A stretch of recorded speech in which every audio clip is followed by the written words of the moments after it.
దేవుని నామమున స్తోత్రములు. మీకందరికీ నా హృదయపూర్వకమైన వందనములండి. Praise the lord.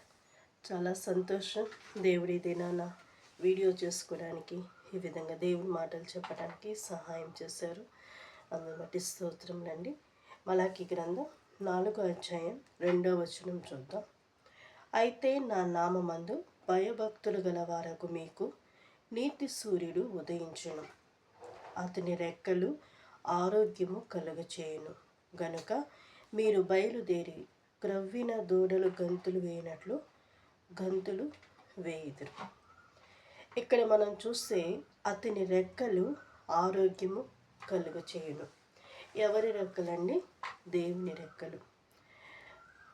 అయితే మనం బైబిల్లో చూస్తూ ఉన్నాం, ఆయన చొక్కా అంచులు ముట్టుకున్నవన్నీ రక్తస్రావ స్త్రీ, వెంటనే ఆమె రక్తధార కట్టాను. దేవుడు ఆమెని ముట్టాడు, కనికరించారు, స్వస్థత అనుగ్రహించారు. దేవుని మందిరము మహిమతో నిండి ఉన్నది. ఆయన చొక్కా అంచులు మహిమతో నింపబడింది. మందిరం అంతా నిండి ఉన్నది. 2 రెక్కలు ముఖమును, 2 రెక్కలు కాలును, 2 రెక్కలు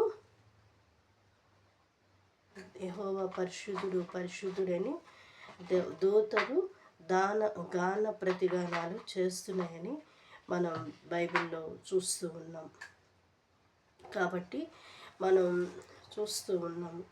అయితే ఈ దూతలు రెక్కల క్రింద, దేవుని రెక్కల క్రింద ఆరోగ్యము కలుగుతుంది. ఇప్పుడు రోజుల్లో చూస్తే ఎక్కడ చూసినా బలహీనతలు, అనారోగ్యాలు మనం చూస్తూ వస్తున్నామండి. ఎందుకు నేను చెప్తున్నానంటే, గడిచిన వారం హాస్పిటల్కి వెళ్ళాను. ఆ హాస్పిటల్లో ఎక్కువ యవనస్తులు హాస్పిటల్స్లో ఉండటం జరుగుతుంది. అంటే తాగా అంటే కాదు అనుకుంటా. అది కూడా అఫ్కోర్స్ ఆ పిల్లలు ప్రయాణమై చేస్తున్నప్పుడు వెనకాల నుంచి కారు రావటం, గుద్దటం. ఒక పాస్టర్స్ ఎక్కిన ఒక 10 మంది పాస్టర్లు అంట ఒక కారులో ఉన్నారు. 10 మందో 8 మంది ఎంతమందో ఉన్నారంట. ముందు ఒక అబ్బాయి ఉన్నాడు. ఆ అబ్బాయి ఎవరు? విశ్వాసేనట, చర్చికి వెళ్ళే అబ్బాయి. ఆ పాస్టర్లు వచ్చేవాళ్ళు వస్తూ ఈ అబ్బాయి ఆ పెట్రోల్ బంక్ దగ్గర ఉన్నాడంట. వీళ్ళు రావట ఆ అబ్బాయిని గుద్దేశారు. స్పాట్లో అబ్బాయి కింద పడిపోయాడు. చిన్న అబ్బాయి, 20 years ఉంటాయి. మెదడుకి దెబ్బ తగిలింది. డాక్టర్స్ అన్నారు, మేము చెప్పలేము, మా ప్రయత్నం మేము చేస్తామని చెప్పారు. విశ్వాసం అంట. వాళ్ళు నల్గొండ చర్చికి వెళ్తారంట. ఎంత భయంకరమైన రోజుల్లో ఉన్నామో. ఇంకొక అబ్బాయి చెట్టు ఎక్కారు. హైదరాబాద్లో ట్యాక్సీ డ్రైవర్ అంట అబ్బాయి. చక్కగా బంధువుల కోసం వాళ్ళ అమ్మ ఉందని వచ్చి చూసి వెళ్ళాలని వచ్చాడు. వచ్చి ఆ పక్కింటి వాళ్ళు చెట్టు ఎక్కి కొంచెం కొబ్బరికాయలు కొట్టురా అని అంటే కొబ్బరికాయ కొడదామని ఎక్కాడు, కొట్టాడంట. ఎలా పడ్డాడో పడిపోయాడండి. ఈ బ్యాక్ రిబ్స్ వెనకాల ఇరిగినాయో ఏం అర్థం కాలేదు, కానీ ఇలా కూర్చోలేడు, పడుకోలేడు బిడ్డ. ఇంక ఇదే పని. వాళ్ళ ఏంటో బెల్ట్లు పెట్టి అబ్బాయిని చేశారు. ఒక అబ్బాయికి అయితే బ్రెయిన్ ఇదంతా కట్ చేశారు. మరి ఏం చేశారో మనకు తెలియదు. ఒక ఆమెకైతే కడుపులో ఇంత గడ్డండి బాబు, నేనైతే చూడలేదు. చాలా భయంకరంగా ఉంది. అది వాళ్ళు ఫోటోలు తీసుకున్నారు వాళ్ళ ఇంట్లో వాళ్ళందరూ. ఎంత దారుణం ఉన్నాయంటే హాస్పిటల్స్ ఒక్క రోజు ఫీజు 1,00,000. ఏమైనా గొప్ప ఫ్యామిలీస్ అందరూ అంటే పేదోళ్ళు, మిడిల్ ఫ్యామిలీస్ చాలామంది, అయ్యా మేము కట్టుకోలేము, మా పిల్లలు మాకు ఇచ్చేయండి, ఉంటే ఉంటారు, పోతారు, ఉన్నన్ని రోజులు ఉంచుకుంటే బతుకున్న రోజులు ఇంట్లోనే, పోయినప్పుడు సమాధి చేస్తాం, మేము కట్టుకోలేము, ఇంత ఫీజులు మేము కట్టలేమని. కొంతమంది ఏమో ఏదో అప్పు చేసి వచ్చి హాస్పిటల్ పెట్టారు. అప్పు తీర్చడానికంటే వడ్డీలు కట్టలేసి వస్తున్నారంట. ఎంత దారుణంగా ఉందంటే పరిస్థితులు. ఆ యాక్సిడెంట్స్ కొన్ని, మరి కొంతమంది పరిస్థితి మనం చూస్తే హెల్త్ వైజ్గా బలహీనమైపోయారు. అదే మా సిస్టర్ కూడా, అమ్మాయికి కూడా పోయిన వారం నేను ఇప్పుడు చెప్పినట్లున్నా, అమ్మాయికి కూడా ఆయాసం వస్తుంది. 7వ తారీఖు 7వ తారీఖున ఆయాసం వస్తుంది చెప్పిందంట. మరుసటి రోజు వెళ్ళాలనుకున్నారు, ఆగిపోయినారు. మరుసటి రోజు నాకు చెప్పలేదు వాళ్ళు, కానీ వెళ్ళారు, తీసుకెళ్ళారు. దేవుని కృపను బట్టి దేవుడు కనికరించారు, ఆరోగ్యం ఇచ్చారు. ఓకే, ఇవన్నీ ఎందుకు చెప్తున్నానంటే ఆయన రెక్కల నీడలో ఆరోగ్యము కలుగుతుంది. ఆషామాషా కాదండి మన ఆరోగ్యం. అందుకే మనం స్కూల్స్లో కానీ కొన్ని బోర్డ్స్ మీద ఉంటాయి, ఆరోగ్యమే మహాబలం.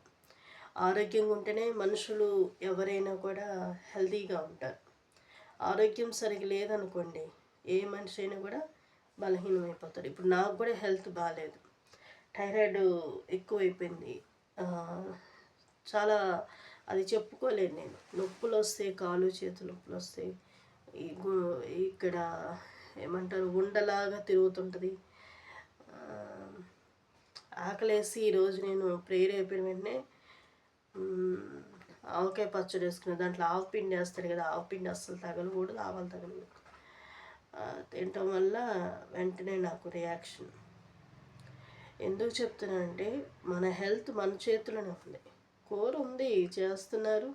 ఇక నాకు ఆకలికి భరించలేక వచ్చేసాను, బలహీనంగా ఉన్నాను కాబట్టి. అంటే దేవుడు మనల్ని కనికరిస్తున్నారండి. మన హెల్త్ ఎంత జాగ్రత్తగా ఉంచుకోవాలంటే అంత జాగ్రత్తగా ఉంచుకోవాలి. ఈ మాటలన్నీ ఎందుకు నేను చెప్తున్నానంటే, దేవుడు మనకి మంచి అవయవాలు అంటే బాడీ పార్ట్స్ ఇచ్చారు. చాలామంది దీన్ని దుర్వినియోగంగా ఉపయోగించుకుంటారు, కొంతమంది నీట్గా ఉంచుకుంటారు. నేను హార్ట్ విషయంలోనే చూసా, హార్ట్ని ఎంత జాగ్రత్తగా దానికి సంబంధించిన ట్రీట్మెంటే కానీ, లంగ్స్ అయితే లంగ్స్, కిడ్నీస్ మంచిగా ఫంక్షనింగ్ అవ్వాలి, లివర్ ఎంత జాగ్రత్తగా మనం మన హెల్త్ని కంట్రోల్ చేసుకుంటే అన్ని రోజులు దేవుడిచ్చిన ఆయుష్ ఎంతవరకన్నా మనం ఆరోగ్యంగా ఉండాలండి. రీసెంట్గా మా చర్చిలో ఒక తల్లి, ఆమె మొన్న ప్రార్థనకు కూడా వచ్చారు. ఆమె పెద్ద తల్లి, 90 years ఉంటాయి ఆమెకి. ఆమె పిల్లలు చూసుకుంది. ఇంకో బుడ్డోడు ఒకడు పుట్టాడు, ఆమె చూడలేకపోయింది, కానీ వీడియో కాల్ చూసుకుంది. సడన్గా మాట్లాడుతూనే ఉంది. వాళ్ళ పెద్ద పాప వచ్చిందంట, వాళ్ళ పిల్లలు బాగానే మాట్లాడుతూనే ఉంది. అంతే, ఆయాసపడింది, 2 నిమిషాలు చనిపోయింది. మంచి మరణం కావాలని కూడా ప్రార్థన చేసుకోవాలి. మంచంలో కుమిలిపోతూ బలహీనత పడుతూ వాళ్ళ చేత వీళ్ళ చేత అనిపించుకుంటా చేదరించుకుంటా ఆ పరిస్థితి రాకూడదు. చక్కగా తిరుగుతూనే దేవుని సన్నిధిలో ఎదుగుతూనే పోతూనే వాళ్ళకి ఆశీర్వాదం. మా మమ్మీ వాళ్ళ నాన్నగారు, దేవా ఇట్లా చిటికిలేసి ప్రార్థన చేశాడు, మంచాన్ని ఎక్కువ నన్ను కంచానికి ఎక్కువ, ఎవరి చేతిలో నన్ను పడేకు, నేను తిరుగుతూనే నీ సన్నిధికి రావాలతానని ఆయన ప్రార్థన చేసుకున్నట్లే జరిగిందండి. పెద్ద కొడుకు అంటే చిన్న మామయ్య దగ్గర ఉండేవాడు. పెద్ద కొడుకు దగ్గరికి వెళ్ళి నేను చనిపోవాలి, అక్కడి నుంచి నా బాడీ ఇక్కడికి రావాలి, ఇక్కడ సమాధి చేయాలి. కొల్లూరుపాడు మా మామయ్య వాళ్ళు ఉండేది, ఇప్పుడు ఎవరు లేరు అక్కడ, ఒలవపాడు. ఇంకా సరే అక్కడికి మా పెద్ద మామయ్య దగ్గరికి వెళ్ళాడు, తిరుగుతూనే ఉన్నాడు. సాయంత్రానికి మా అక్కని పిలిచాడు, ఇంటికి పెద్దది కాబట్టి మా ఇదిలో తను పిలిచి వంశావళి మొత్తం చెప్పాడంట. అప్పుడు దాకా తిరుగుతున్న ఆయన ఏదో తెచ్చాడంట, తినుకుంటారు తినండి అని చెప్పాడంట. ఇక పడుకున్న తర్వాత అక్కని పిలిచి చెప్పి, ఇక నేను పోతున్నాను అని చెప్పి 2 నిమిషాలే కొంచెం ఇబ్బంది పడ్డాడంట. ముది మనవడికి పాలు పోసాడు, అంత ఆయన నోట్లో వాడి చేత నోట్లో పాలు 2 చుక్కలు వేయించుకున్నాడంట. ఇంకంత ప్రాణం వచ్చేసాడు. మా బంధువులు చాలామందికి మంచి మరణం వచ్చింది. మా మమ్మీ కూడా మళ్ళీ అంటే షుగర్తో బాధపడుతూ వచ్చారు, కానీ నైట్ ఏమో కొంచెం ఇబ్బంది బాగా పడింది. రాత్రంతా బాడీ చల్లబడిపోయింది. అమ్మ నన్ను పిలిచారు, నాన్న నేను నా బాడీ, అప్పటికే అమ్మ చెప్తూ వస్తున్నారు, బాడీ కళ్ళలో నుంచి పోవచ్చు, ముక్కులో నుంచి ఇట్లా ప్రాణం పోతుంది, నోట్లో నుంచి కూడా పోవచ్చు, మోషన్ అవుతుంది, ఒక్కోసారి అట్లా కూడా పోతారు, ఇట్లా ఉంటుంది నాన్న అని చెప్పారు. తర్వాత ఆమెకి నైట్ అంతా బాడీ చల్లగా అయిపోయింది. మమ్మీ బాడీ చల్లగా అయిపోతుంది అని మేము పసుపు రుద్దుతూ ఉన్నాము. అయినా అమ్మకు అర్థమైపోయింది ఏం ప్రార్థన చేసుకున్నారో. దేవుని సన్నిధికి మంచిగానే చేరిపోయారు. ప్రభు దగ్గర విశ్రాంతి తీసుకున్నారు. ఓకే, ఇప్పుడు నేను ఇవన్నీ ఎందుకు చెప్తున్నానంటే, మృతులు చనిపోయారు, వారు దేవుని దగ్గరికి వెళ్ళిపోయారు. సజీవులమైన మనము ఆరోగ్యంగా ఉందాం. బలహీనంగా ఉన్న మనము ఆరోగ్యంతో నింపబడదాం. మన లైఫ్లో మనకు కావాల్సింది ఆరోగ్యం అండి. ఆరోగ్యంగా ఉంటేనే మనం ఏ పనైనా హుషారుగా అటు ఇటు తిరుగుతా మనం పని చేయగలం. శక్తి ఉంటేనే మనం చేయగలం. ఆరోగ్యం లేకపోతే ఎవరు ఏం చేయలేం. నిస్సహాయ స్థితి అయిపోతుంది. బలహీనత వచ్చేసిందంటే ప్రేమతో ఉండేవాళ్ళు చూసుకుంటారు, ప్రేమ లేని వాళ్ళు చేదరించుకుంటారు. కాబట్టి నాకైతే దేవుడు నాకు ఇచ్చిన ప్రకటన ఏంటి అని అంటే ఆరోగ్యం. హాస్పిటల్కి వెళ్ళి వచ్చినప్పటి నుంచి చాలా బలహీనమైపోయాను నేను కూడా. దగ్గు, గుండె జలుబు. ఎప్పుడు భోంచేసిన తర్వాత పెద్ద వామిటింగ్ అయింది నాకు మొన్న నైట్. అప్పుడు అయిన తర్వాత అంతా డస్ట్ మొత్తం బయటకు వచ్చిన తర్వాత నాకు చాలా హ్యాపీగా అయింది వామిటింగ్ ద్వారా. కానీ రిబ్స్ ఉంటాయి కదా, మనం వామిటింగ్ చేసిన తర్వాత ఈ రిబ్స్ బోన్స్, అది చాలా నొప్పి. ఒక రోజంతా చాలా నొప్పి చేసింది. అయినా కూడా నేను బలహీనంగా ఉన్నప్పుడే నేను చాలా ఆరోగ్యంగా ఉండటానికి నేను ప్రయత్నిస్తాను. ఎందుకంటే మనం కానీ పడుకొని కొంచెం అవకాశం ఇచ్చామంటే సాతాను ఇది అవకాశం తీసుకున్నది. దేవుని బిడ్డలు ఎప్పుడు కూడా బలహీనంగా ఉన్నప్పుడే మనం కొంచెం ఉజ్జీవింపబడాలి. ఆ తర్వాత ఒక గంట, ఒక 2 hours అదే పనిగా మనం పడకేసేసామంటే సాతాన బాడీని అది తన స్వాధీనంలో చేసుకోవాలని అనుకుంటుంది. సాతానికి మనం ఎప్పుడు అప్పచెప్పకూడదు. ఎప్పుడు శరీరం నువ్వేమైనా చేసుకోవాలని అంటాను కూడా దేవుని శరీరం ఇది. నేను ఎప్పుడు అనుకుంటా శరీరం దానికి ఎంత అప్పచెప్పింది. నా యేసయ్య చేతిలో ఉండాలి. మనం బాడీయే దేవుడు సృష్టించాడు. నా ప్రభు ముట్టాలి అంతే కదా. యేసయ్య ఆత్మని శుద్ధి చేస్తున్నాడు, ఆత్మకి స్వస్థత ఇస్తున్నాడు, శరీరానికి కూడా యేసయ్య స్వస్థత ఇచ్చాడు. ఎంతోమంది మరి స్వస్థత పొందారు కదా. అలాగే ఈ శరీరం చాలా విలువైంది. దీన్ని మనం తృణీకరించడానికి అర్హత లేదు. అయితే కాపాడుకోవటం అనేది మన చేతిలో లేదు, కానీ తినే ఆహారాన్ని బట్టి ఉంటుంది. ఇక నాకు బలహీనమైంది, మానసికంగా చాలా కృంగిపోయాను కూడా నేను. అది తర్వాత నేను వేరే వీడియో చెప్తాను. ఏదేమైనా కూడా ప్రభు నాకు మంచి ఆరోగ్యం ఇచ్చారు. ఈరోజు ఆయన సన్నిధిలో గడపడానికి కూడా దేవుడు సహాయం చేశాడు. చూడండి, జలుబుకి దగ్గుకే నేను ఎంత బలహీనమైపోతున్నాను. థైరాయిడ్ ఉంది కాబట్టి చూడండి వాపు కూడా వచ్చింది. థైరాయిడ్ వల్ల ఇట్లా సిమ్టమ్స్ ఉంటాయి కొన్ని. అయితే ధనియాల వాటరు, కొత్తిమీర ఇవి తాగితే మళ్ళీ కంట్రోల్ అయిపోతుంది. థైరాయిడ్ ట్యాబ్లెట్ రేపు ఎర్లీ మార్నింగ్ వేసుకుంటే సరిపోతుంది. ఎందుకు ఇవన్నీ చెప్తున్నంటే మన బాడీని కంట్రోల్ చేసుకునేది కూడా మన స్వాధీనంలోనే ఉందండి.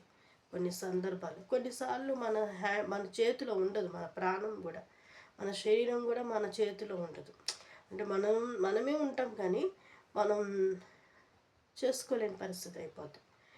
ఎందుకు ఇవన్నీ నేను చెప్తున్నానంటే ఆయన రెక్కల నీళ్ళలో ఆరోగ్యం ఉంటుంది. యేసయ్య దగ్గర పోరాడదు.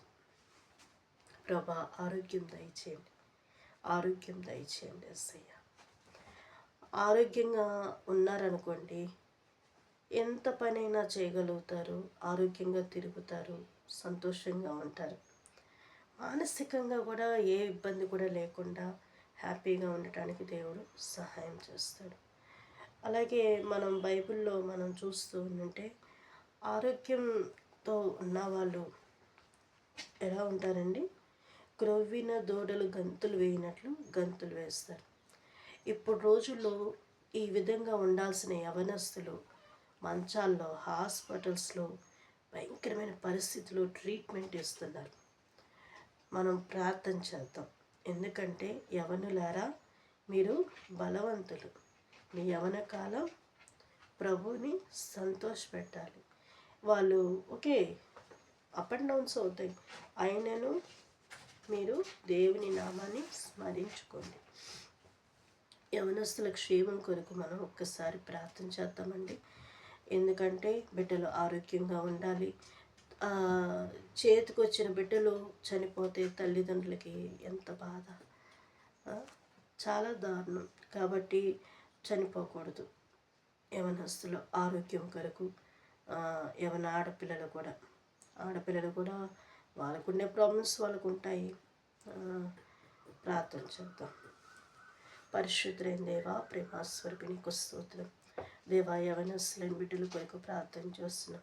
ఎంతోమంది బిడ్డలు తండ్రి యేసయ్య చిన్న వయసులోనే రకరకాల వ్యాధులు బలహీనతలతో ఉన్నారు. యేసయ్య కనికరించండి, స్వస్థతను దయచేయండి. దేవా, నడినెత్తి మొదలుకొని అరికాలు వరకు స్వస్థతను దయచేసి కృపతో నింపమని యేసు నామములో అడుగుచున్నాం తండ్రి. ఆమేన్. ఆమేనండి.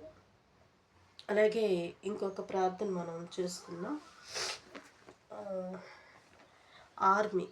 ఆర్మీ కోసం ప్రార్థన చేద్దాం. ఇప్పుడే రీసెంట్గా అంటే నిన్న అనుకుంటా, నా ఫ్రెండ్, పాతకాలపు ఫ్రెండ్, ఇప్పుడు అమ్మాయి, నాకు బాగా పరిచయం అమ్మాయి ఫోన్ చేసి, ప్రశాంతి, మా చెల్లి వాళ్ళ హస్బెండ్ ఆర్మీలో ఉన్నారు, అయితే పాప పుట్టి సంవత్సరం అయిందంట. ఇప్పుడు వాళ్ళ హస్బెండ్ అక్కడ యుద్ధంలో ఉండి కూడా వీడియో కాల్స్ చేసుకొని భార్యాభర్తలు ఇద్దరు ఏడుపులేనంట, ఏడుపులు. పాపం చూపించమంటాడంట, ఏడుస్తాడంట, అమ్మాయిని చూస్తాడంట, ఏడుస్తాడంట. అమ్మాయి కూడా చాలా బాగుంటుంది. తర్వాత అతను అక్కడ ఉన్నాడని ఈ పిల్లకి నిద్ర లేదంట, తిండి లేదంట. ఈ పిల్ల బలహీనమైపోతుంది, ఎప్పుడు ఏ క్షణం ఏ వార్త వస్తుందో ఆ వార్త రాకూడదు తండ్రి అని ప్రార్థన చేస్తుంది. రీసెంట్గా మన ఇండియా కోసం సోల్జర్ ఫైట్ చేసి మరి తుది శ్వాస విడిచాడు. ఏదేమైనా అందరూ ఎంత ఆదరించరండి ఆ తల్లి గుండెను, ఆ తల్లి ఏడుపు ఎవరు ఆర్పగలరు? ఎంత ఆదరించు, నువ్వు ఎంత నీళ్ళు ఇవ్వి, ఎంత బిర్యానీలు పెట్టు, 2 రోజులకు ఒకసారి ఆ కడుపు కోత అనేది తల్లికి మాత్రమే తెలుసు. తండ్రి ఏముంది, కొద్దిసేపు బాధపడతారు, అటు ఇటు అనుకుంటాం, కానీ తండ్రులకు కూడా ఉంటుంది. ఎందుకంటే వాళ్ళు కూడా ఒక్క కొడుకంట, బయటపడరు.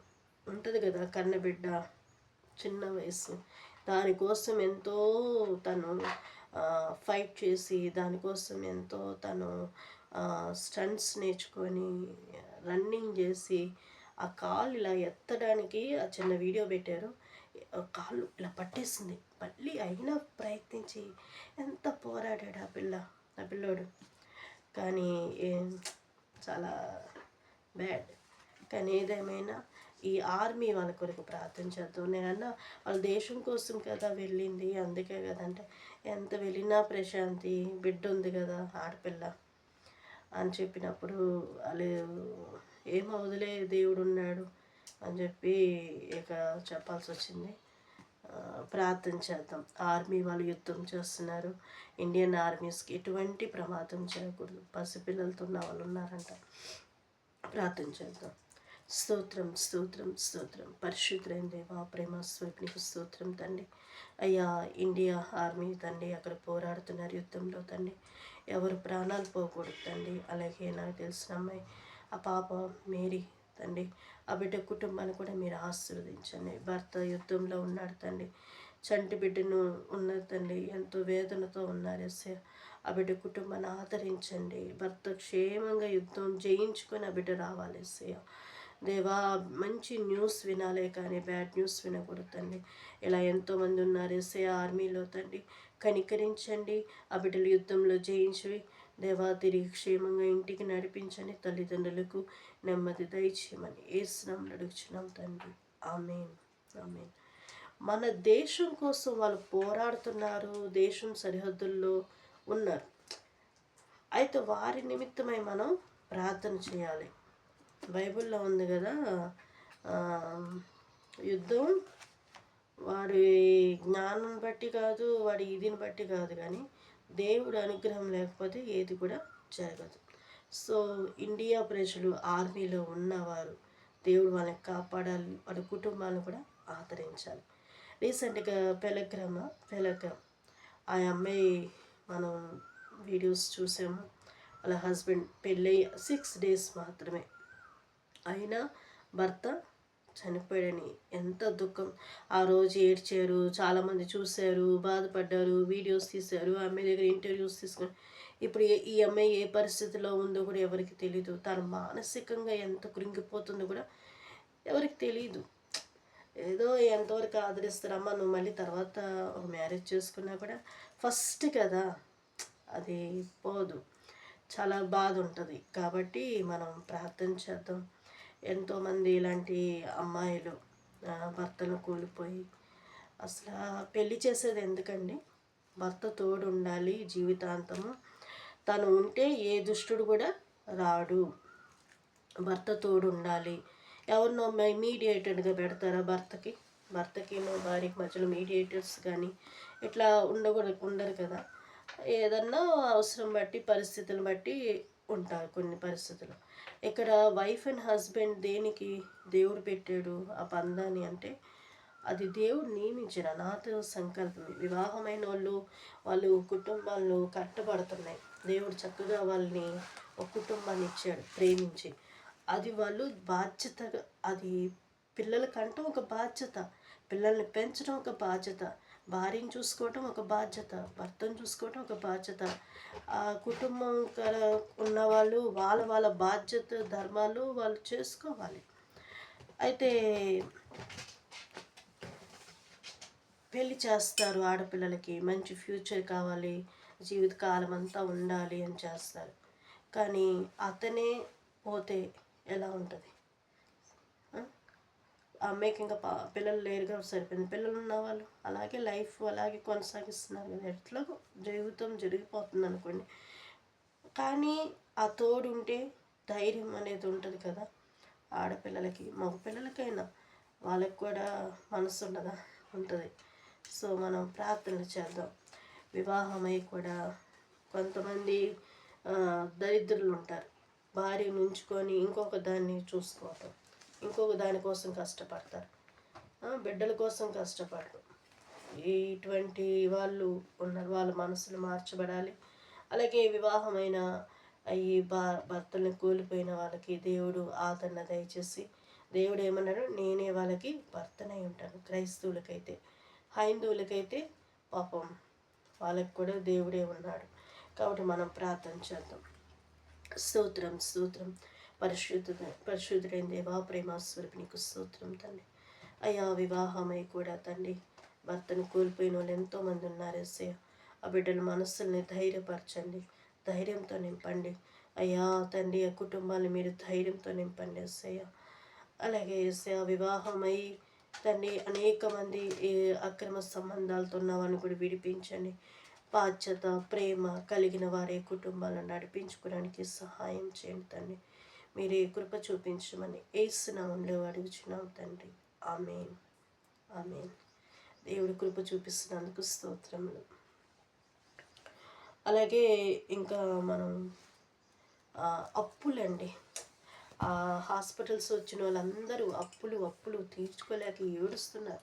వడ్డీలు కట్టలేకపోతున్నామమ్మా, సగం మేము తినేదేమో కానీ ఈ అప్పుల కోసమే మేము ఉద్యోగాలు చేయాల్సి వస్తుంది. ఈ అప్పుల కోసమే మేము పనికి కూలీనాలు చేసుకొని రాత్రింబగలు సంపాదించి ఆ డబ్బు వాళ్ళకి ఇవ్వటానికైనా అంటే నాకు మనసు చాలా బాధేస్తుందండి. ఎంత వేదన అంటే నిజంగా వాళ్ళు ప్రయాస, వాళ్ళ వేదన వచ్చి ఆ కన్నీరు. అందుకే పిల్లలు జాగ్రత్తగా ఉండాలి పరిస్థితులను బట్టి. ఇప్పుడు హెల్త్ అయినా ఏదైనా కూడా ఇంట్లో పరిస్థితులు కూడా గ్రహించుకొని హెల్త్ని జాగ్రత్తగా చూసుకోవాలి. చూసుకుంటూ ముందుకు వెళ్ళాలి.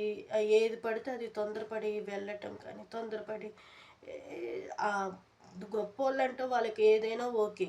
కొంచెం మిడిల్ ఫ్యామిలీస్, పేదోళ్ళు వాళ్ళకిలాగా ఉండాలి, వాళ్ళలాగా చేయాలంటే కుదరదు. మన స్తోమతను బట్టి, మన స్తోమత తగ్గ మనం నడుచుకుంటూ వెళ్ళిపోతేనే కుటుంబం కూడా క్షేమంగా ఉంటుంది. కదా. కాబట్టి మనం ప్రార్థన చేద్దాం. అప్పులు తీర్చుకోలేక ఏడుస్తున్నారు, ఆ వడ్డీలు తీర్చుకోలేక ఏడుస్తున్నారు. దేవుడు అన్నారు కదా, అప్పిచ్చువారుగా చేస్తాను అంటాం. కానీ ఒక సమస్య వస్తే ₹1,00,000 ఫీజు కట్టాలంటే, హాస్పిటల్లో కట్టాలంటే మీరు ఆలోచించండి. కొంతమందికి ఆరోగ్యశ్రీ కార్డు ఉంది కాబట్టి సరిపోయింది, కొంతమందికి అది లేని వాళ్ళు. కాబట్టి మనం ప్రార్థన చేద్దాం. స్తోత్రం స్తోత్రం పరిశుద్ధులైన దేవా, ప్రేమస్వరూపి నీకు స్తోత్రం తండ్రి. చాలామంది బిడ్డలేసే అప్పులు సమస్యలతో ఉన్నారు, వడ్డీలు తీర్చుకోలేక చాలా ఇబ్బందులతో ఉంటున్నారు తండ్రి. తిన్నది కూడా వంట పట్టట్లేదు ఏసయ్య. కష్టపడుతున్నారు కానీ కష్టాజితం అనుభవించలేని వారి పరిస్థితి అయిపోయింది తండ్రి. కుటుంబంలో ప్రతి ఒక్కరూ గ్రహించి జ్ఞానంతో కుటుంబాన్ని నడిపించుకోవాలి ఏసయ్య. బిడ్డలు కూడా కొంచెం తండ్రి ఆలోచన కలిగిన వారై తండ్రి నడిపించడానికి సహాయం చేయండి దేవా. వారికి ఎటువంటి కష్టాలు రాకుండా, దీనస్థితి రాకుండా బిడ్డల్ని తండ్రి ఉన్న దాంట్లో సంతృప్తి కలిగి ఉండటానికి సహాయం చేయండి. అప్పులన్నీ తీర్చుకోవడానికి సహాయం చేయండి. వడ్డీలు కూడా అవన్నీ త్వరలో తీర్చుకోవడానికి సహాయం చేయమని యేసు నామములో అడుగుచున్నాం తండ్రి. ఆమేన్. ఆమేన్. ఓకే. ఆరోగ్యమే మహాబలం. కాబట్టి మన మినిస్ట్రీలో ఉన్న సేవకులందరి ఆరోగ్యం కొరకు ప్రార్థన చేద్దాం. దేవుడు ఆరోగ్యం ఇచ్చేటట్లు. ఆ తర్వాత ఈ వేసవి కాలంలో బాగా పరిచయం చేస్తున్నారు, తిరుగుతున్నారు ఎండల్లో. అవండి అది చెప్పాలో లేదో నాకు తెలియదు, కానీ కొంతమందికి అమ్మాయిల విషయంలో నేను చెప్తాను. ఈ వంటల దగ్గర, అంట్ల దగ్గర పరిస్థితిలో ఉన్నప్పుడు కొంతమందికి బ్లీడింగ్ ప్రాబ్లం ఉంటుంది అమ్మాయిలకి. అది చెప్పుకోలేరు, అది ఆడపిల్లలు. కాబట్టి ఆ పిల్లలు కూడా, పెద్దోళ్ళు కూడా అర్థం చేసుకోవాలి పిల్లల విషయంలో. అలాగని వాళ్ళు అది అవకాశం తీసుకుంటారు అనుకోండి, అలాగని నేను అనను. ఎందుకనంటే బిడ్డలు ఆరోగ్యంగా ఉండాలి ప్రతి ఒక్కరు కూడా. అయితే నేను లేడీసే బాధ్యత తీసుకోవాలి. మగవాళ్ళు అన్నిట్లో ఆడవాళ్ళ విషయంలో జోక్యం చేసుకోకుండా ఉంటేనే మంచిది. ఎందుకంటే అది వేరుగా కూడా పోవచ్చు. సో ఆడపిల్లలు వారికి కూడా దేవుడు ఆరోగ్యం ఇవ్వాలి. మీటింగ్స్కి అనేక ప్రాంతాలకి సేవకులు వెళ్తున్నారు, వారి ప్రయాణాల్లో తోడుగుండాలి. నిజంగా జెంట్స్కి కూడా ఎంత ఓపిక అండి. వాళ్ళు ఒక నైట్ ఏమో పడుకునేటప్పుడు ఏసీల కింద ఉంటారేమో, పగలంతా ఎండలో తిరుగుతూనే ఉంటారు. ఆ రోడ్డు మీద, స్టేజీల మీద అయినా బయటైనా ఎండలోనే ఉంటుంటారు పాపం. చాలా బలహీనంగానే ఉంటారు నాకు తెలిసి. కానీ వాళ్ళకి దేవుడు మంచి స్ట్రెంగ్త్ ఇస్తాడు. అలాగని వాళ్ళని కూడా తీసిపడేది అనుకుంటున్నాను. ఇప్పుడు ఎక్కువ మగోళ్ళే బలహీనులు అయిపోతున్నారు, లేడీస్ బాగుంటున్నారు ఆరోగ్యంగా. ఎక్కువ వాటర్ తాగితే మంచిది, కొబ్బరి నీళ్ళు కూడా. తర్వాత జాగ్రత్తగా ప్రికాషన్స్ తీసుకొని వేసవికాలంలో ఏది తాగితే మంచిది, ఏది తింటే మంచిది కనుక్కొని అన్నీ హెల్త్ వైజ్గా టెస్టులు చేసుకుంటా వెళ్తేనే. ఎందుకంటే ఇప్పుడు మనం తినేదంతా మందుల ఫుడ్, త్వరగా అయిపోవాలి, అంత త్వరగా ఏంటి ఫాస్ట్ ఫుడ్ అన్నట్లు అన్నీ ఫాస్ట్గా అయిపోవాలని చెప్పేసి ప్రతిది కూడా మందులు ఎక్కిచ్చేసి, టమాటా కూడా ఇంజెక్షన్ ఇస్తారు. అట్లా అన్నిటికీ ఇచ్చేసి ఏం జరుగుతుంది, హెల్త్ నాశనం అయిపోతుంది. చిన్న వయసులోనే క్యాన్సర్ ఏంటి, చిన్న వయసులోనే లంగ్స్ ఇన్ఫెక్షన్ ఏంటి. కాబట్టి ప్రార్థన చేద్దాం. నా కోసం కూడా ప్రేయర్ చేయండి. నాకు కూడా థైరాయిడ్ ఎక్కువైంది ఈ మధ్యన. 2 days నుంచి నేను నా హెల్త్ కూడా బాగోట్లేదు థైరాయిడ్ వల్ల. కాబట్టి ప్రార్థన చేయండి. స్తోత్రం స్తోత్రం స్తోత్రం పరిశుద్ధులైన దేవా, ప్రేమస్వరూపి నీకు స్తోత్రం తండ్రి. అయా సేవకుల కొరకు ప్రార్థన చేస్తున్నాం. బిడ్డలు ఆయా ప్రాంతాలు తిరుగుతున్నారు, వారి పరిచయంలో మీరు తోడుగునండి ఏసయ్యా. దేవా, ప్రయాణాల్లో మీరు తోడుగునండి స్వామి, నీకు స్తోత్రం తండ్రి. అలాగే తండ్రి ఏసయ్యా, ఆడపిల్లలకు కూడా క్షేమాన్ని దయచేయండి, ఆరోగ్యం దయచేయండి అయ్యా. నాకు కూడా మంచి ఆరోగ్యం దయచేయండి, హెల్త్ వైజ్గా తండ్రి. సమస్తమైన బలహీనతలు దూరపరచమని యేసు నామములో అడుగుచున్నాం తండ్రి. ఆమేన్. ఆమేన్. ప్రేస్లాడండి. ఓకే, దేవుడు ఇచ్చిన వాక్యం బట్టి స్తోత్రం. అనేక మందికి దేవుడు ఆరోగ్యం ఇచ్చి క్షేమాన్ని దయచేయాలి. మన దేశానికి కూడా దేవుడు ఆరోగ్యం ఇచ్చేలాగన అందరూ ప్రార్థన చేస్తారని కోరుకుంటున్నాను. ఆ తర్వాత ఆరోగ్యం కలిగిన వాళ్ళు ఆరోగ్యాన్ని కాపాడుకోండి. అనారోగ్యం కలిగిన వాళ్ళు దానికి తగ్గ మెడిసిన్ కరెక్ట్గా తీసుకుంటే మీ హెల్త్ మీరే కాపాడుకుంటారు. ఎవరు ఊరికి పక్క నుండి ఫోర్స్ చేస్తూ ఇది తినద్దు అది తాగొద్దు అని చెప్పే ఇదిలో లేరు. ఓపిక ఉండి చెప్పేవాళ్ళు ఉంటారు, కొంతమందికి ఉండరు కదా. జాగ్రత్తగా ప్రికాషన్స్ తీసుకుంటూ దాని పరంగా ఉంటేనే మంచిది. కాబట్టి ప్రతి ఒక్కరూ ఆరోగ్యంగా ఉండాలి. ఈ వేసవికాలంలో ఏ బలహీనత రాకుండా దేవుడి కృప చూపలాగా అందరూ ప్రార్థన చేసుకోండి. మీ ఫ్యామిలీస్ ఆరోగ్యాల కొరకు కూడా ప్రార్థన చేసుకోండి. ఓకే, దేవుడిచ్చిన వాక్యం బట్టి స్తోత్రములు. Praise the lord.